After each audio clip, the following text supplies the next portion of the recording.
집값이 떨어질 거라는 말도 있었습니다. 저는 그 말에 가장 앞장섰던 사람이었습니다. 그날 설명회가 끝나고 한 여자가 제 앞을 막아섰습니다. 우리 아이가 다닐 학교가 없습니다. 저는 대답했습니다.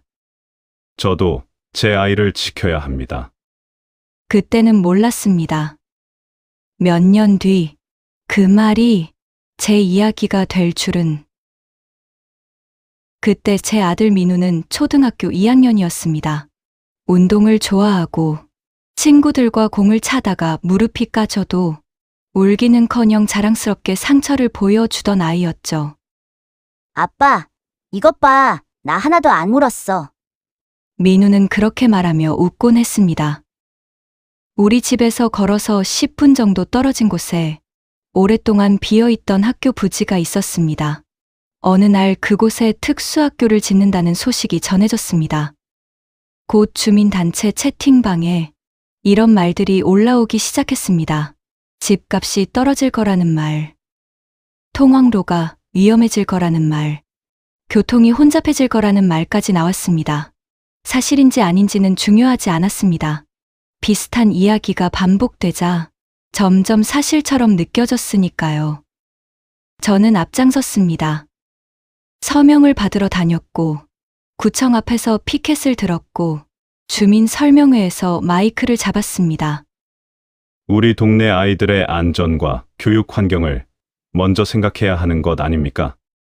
사람들이 박수를 쳤습니다. 그 박수 소리를 들으며 저는 확신했습니다. 내가 우리 가족을 지키고 있다고.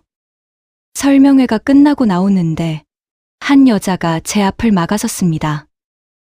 옆에는 중학생쯤 되어 보이는 아이가 여자의 옷소매를 붙잡고 서 있었습니다. 여자는 떨리는 목소리로 말했습니다. 우리 아이가 다닐 학교가 없습니다. 저는 잠시 말문이 막혔지만 곧 마음을 굳혔습니다. 그 마음은 이해합니다. 하지만 저도 제 아이를 지켜야 합니다. 여자는 화를 내지도 저를 원망하지도 않았습니다. 그저 고개를 한번 숙이고 아이와 함께 돌아섰습니다. 몇 달 뒤, 특수학교 건립 계획은 기약 없이 미뤄졌습니다. 주민들은 우리가 이겼다며 서로를 축하했습니다. 저는 민우의 머리를 쓰다듬으며 생각했습니다. 아빠가 너를 지켜냈다고. 그로부터 4해가 지났습니다. 민우는 초등학교 6학년이 되었습니다. 그때까지만 해도 우리 가족에게 그런 일이 생길 거라고는 생각하지 못했습니다. 그런데 그해 겨울, 민우가 갑자기 고열로 쓰러졌습니다. 며칠 뒤에는 이름을 불러도 제대로 대답하지 못했습니다. 검사 결과는 급성 뇌염이었습니다. 민우는 중환자실에 들어갔습니다. 저와 아내는 차가운 복도 의자에 앉아 하루 종일 문만 바라봤습니다. 다행히 민우는 목숨을 건졌습니다. 하지만 예전처럼 빠르게 말하지 못했고, 갑자기 큰 소리가 들리면 몸을 움츠리며 귀를 막았고, 조금만 뜻대로 되지 않아도 감정을 주체하지 못하고 울거나 소리를 질렀습니다.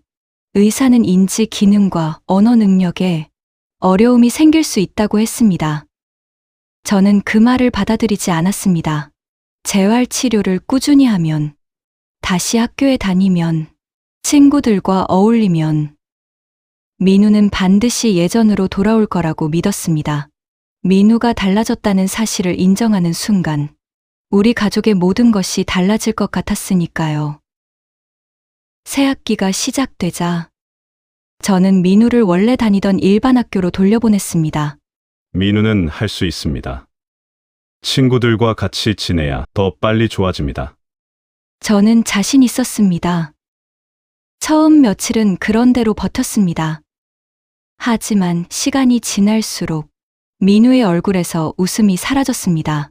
수업 시간에는 선생님의 말을 따라가지 못했고, 체육 시간과 음악 시간에는 날아오는 공과 갑작스러운 소리에 몸을 움츠렸습니다. 조별 활동에서 민우를 데려가겠다는 아이도 하나둘 줄어들었습니다. 그러던 어느 날, 급식실에서 뒤에 서 있던 아이가 빨리 가라고 민우를 재촉했습니다. 당황한 민우는 식판을 놓쳤고 바닥에 국과 반찬이 쏟아졌습니다. 민우는 그 자리에서 귀를 막고 큰 소리로 울었습니다. 연락을 받고 달려갔을 때 민우는 보건실 구석에 웅크리고 앉아 있었습니다. 그날 밤 민우의 공책에서 삐뚤삐뚤한 글씨를 발견했습니다. 나는 누여. 여러 번 지운 흔적이 남아 있었습니다. 천천히 하면 돼. 아빠, 나는 왜 천천히 해야 해? 저는 대답하지 못했습니다. 잠든 줄 알았던 제게 민우가 작은 목소리로 말했습니다. 학교에서는 내가 맨날 틀려. 그 말을 듣는 순간 가슴이 철렁 내려앉았습니다. 그래도 저는 생각을 바꾸지 않았습니다. 조금만 더 버텨보자. 다시 예전처럼 할 수 있을 거야. 지금 생각하면 그건 민우를 위한 믿음이 아니었습니다. 제 불안을 감추기 위한 고집이었습니다. 며칠 뒤 담임 선생님이 저와 아내를 학교로 불렀습니다. 선생님은 민우가 그린 그림을 보여주었습니다. 교실 안에 아이들이 모여 있었고 민우만 창문 밖에 서 있었습니다. 민우가 부족해서 힘든 게 아닙니다. 지금 이 환경이 민우에게 너무 빠르고 너무 시끄럽고 너무 힘든 것 같습니다. 그럼 우리 아이를 포기하라는 겁니까? 저도 모르게 목소리가 높아졌습니다. 선생님은 특수학교 이야기를 꺼냈습니다. 그 말을 듣는 순간 오래전 기억이 되살아났습니다. 주민 설명회, 사람들의 박수, 울먹이며 고개를 숙이던 한 어머니. 우리 민우는 그런 학교에 갈 아이가 아닙니다. 집으로 돌아오는 차 안에서 아내가 조용히 물었습니다. 당신은 지금 민우를 보고 있는 거야? 아니면 예전의 민우만 기다리고 있는 거야? 저는 대답하지 못했습니다. 그날 밤 민우가 방에서 나와 제 옆에 앉았습니다.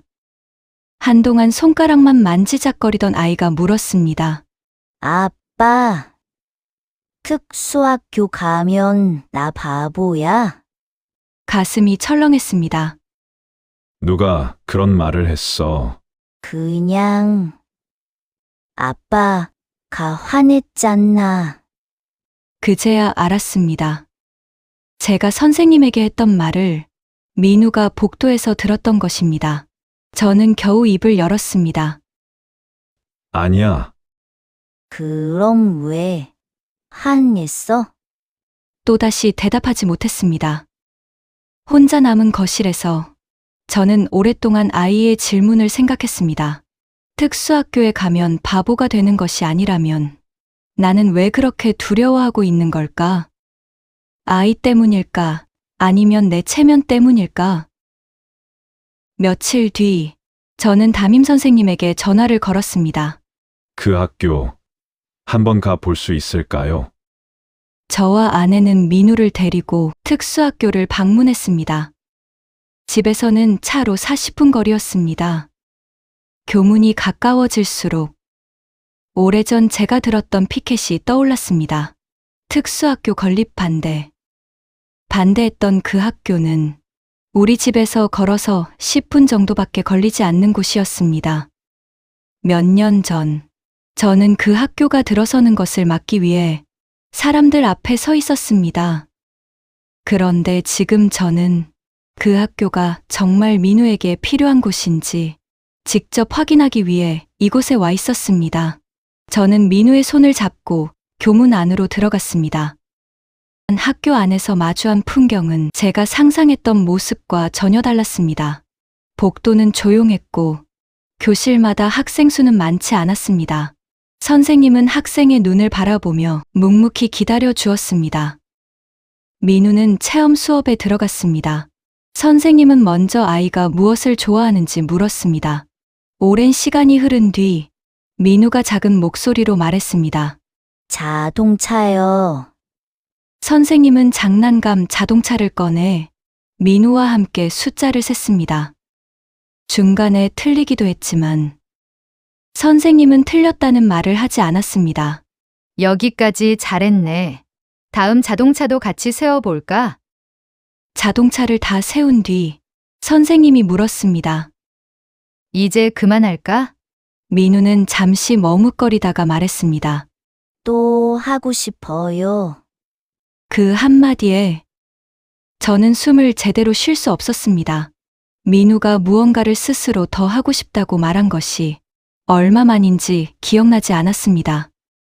일반 학교에서는 늘 다른 아이들을 따라가느라 주변부터 살피던 민우가 그곳에서는 처음으로 자기 앞에 수업만 바라보고 있었습니다. 쉬는 시간이 되자 말을 하지 않는 한 아이가 파란색 자동차를 민우 앞에 내밀었습니다. 민우는 자신의 빨간 자동차를 건넸습니다. 두 아이는 아무 말 없이 서로의 자동차를 바꾸어 가지고 놀았습니다. 잠시 뒤 민우가 웃었습니다. 큰 웃음도 아니었습니다. 입꼬리가 아주 조금 올라간 정도였습니다. 그런데 저는 그 미소를 보자 가슴이 무너지는 것 같았습니다. 민우가 학교에서 웃는 모습을 본 것이 얼마만인지 기억조차 나지 않았습니다.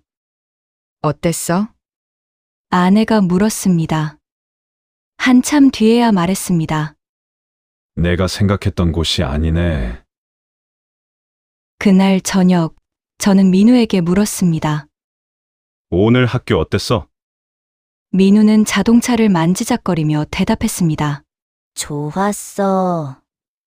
안 빨라도 돼서. 그 짧은 대답에 저는 아무 말도 할 수 없었습니다. 민우는 이어서 말했습니다. 틀려도 다시 하면 된대. 저는 고개를 돌렸습니다. 아이 앞에서 울고 싶지 않았습니다. 그동안 저는 민우에게 계속 말했습니다. 빨리 따라가야 한다고. 조금만 더 참으라고. 다시 예전처럼 해야 한다고. 하지만 단 한 번도 묻지 않았습니다. 지금 내가 얼마나 힘든지, 어떤 학교에서 배우고 싶은지. 그날 밤, 저는 처음으로 인정했습니다. 제가 지키려 했던 것은 민우가 아니었습니다. 내 아이는 다른 아이들과 다르지 않다는 제 고집이었습니다. 민우는 다음 학기부터 특수학교에 다니기 시작했습니다. 통학 시간이 길어졌지만 아이는 더 이상 학교에 가지 않겠다고 울지 않았습니다. 어느 날부터 민우가 스스로 가방을 챙기기 시작했고 친구 이름을 처음으로 말했습니다. 준서, 이가 파란색 좋아해. 학교 축제 날 민우는 무대 옆에서 작은 종을 3번 흔드는 역할을 맡았습니다. 모두가 아이가 준비될 때까지 기다렸고 마지막 종이 울리자 박수가 터졌습니다. 민우는 놀란 듯 눈을 크게 떴다가 환하게 웃었습니다. 저는 그 모습을 보며 눈물을 흘렸습니다. 누군가에게는 종을 3번 흔든 일이었겠지만 우리 아이에게는 끝까지 자신의 차례를 해낸 순간이었습니다. 그해 가을 학교 운동회가 열렸습니다. 민우는 친구들과 함께 달리기 경기에 참여했습니다. 출발 신호가 울리자 빠르게 달려가는 아이도 천천히 걷는 아이도 중간에 멈춰 선 아이도 있었습니다. 하지만 아무도 빨리 가라고 소리치지 않았습니다. 먼저 결승선을 통과한 아이들도 뒤에 오는 친구들을 기다렸습니다. 마지막 아이가 결승선을 넘자 운동장에 있던 모두가 일어나 박수를 쳤습니다. 그곳에서는 순위보다 모두가 결승선에 도착하는 일이 더 중요했습니다. 민우는 숨을 헐떡이며 제게 달려왔습니다. 아빠, 나 끝까지 가죠.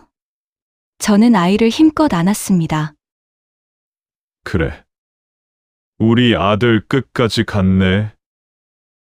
그때 운동장 한쪽에서 한 여자가 저를 가만히 바라보고 있었습니다. 오래전 주민 설명회가 끝난 뒤 제 앞에서 고개를 숙였던 바로 그 어머니였습니다. 옆에는 그때 보았던 아이가 어느새 청년이 되어 서 있었습니다. 저는 몸이 굳었습니다. 민우를 안았던 팔에서 힘이 빠졌습니다. 여자가 먼저 제게 다가왔습니다. 아드님이신가 봐요. 네, 저는 더 이상 그 여자의 얼굴을 바라볼 수 없었습니다. 죄송합니다. 그때 제가 무슨 짓을 했는지 이제야 알았습니다. 여자는 한동안 말이 없었습니다. 그때는 저도 많이 힘들었어요. 여자는 민우를 바라본 뒤 조용히 말을 이었습니다. 이제라도 아셨으니 다행이네요. 여자는 잠시 민우를 바라봤습니다. 아드님 잘 키우세요. 그 말을 들은 저는 결국 참았던 눈물을 보이고 말았습니다. 운동장 한가운데 아들의 손을 잡은 채로 저는 오래전 제가 밀어냈던 그 어머니 앞에서 소리 없이 울었습니다. 여자는 아들의 팔을 가볍게 잡으며 돌아섰습니다. 두 사람의 뒷모습을 바라보며 오래전 그 여자가 했던 말을 떠올렸습니다. 우리 아이가 다닐 학교가 없습니다. 그 말이 이제야 제 가슴에 닿았습니다. 집으로 돌아온 뒤 저는 오래된 서랍을 열어 반대 서명지 한 장을 꺼냈습니다. 가장 위에는 제 이름이 적혀 있었습니다. 그때의 저는 장애가 있는 아이들을 미워한다고 생각하지 않았습니다. 그저 우리 동네가 아니었으면 좋겠다고 생각했을 뿐입니다. 그러나 모두가 그렇게 생각하면 그 아이들이 갈 수 있는 동네는 어디에도 없었습니다. 그런 생각들이 모여 누군가의 아이가 다닐 학교를 맡고 있었습니다. 저는 제 아들이 다니게 될 학교를 제 손으로 막았던 사람입니다. 그때는 우리 아이를 지키는 일이라고 믿었습니다. 하지만 이제는 압니다. 우리 아이에게 필요했던 건 평범한 학교가 아니라 평범하게 웃을 수 있는 학교였습니다. 그 학교는 장애가 있는 아이들을 위한 학교가 아니라 우리 아이를 기다리고 있던 학교였습니다. 오늘 이야기가 마음에 남으셨다면 구독과 좋아요로 함께 해주세요.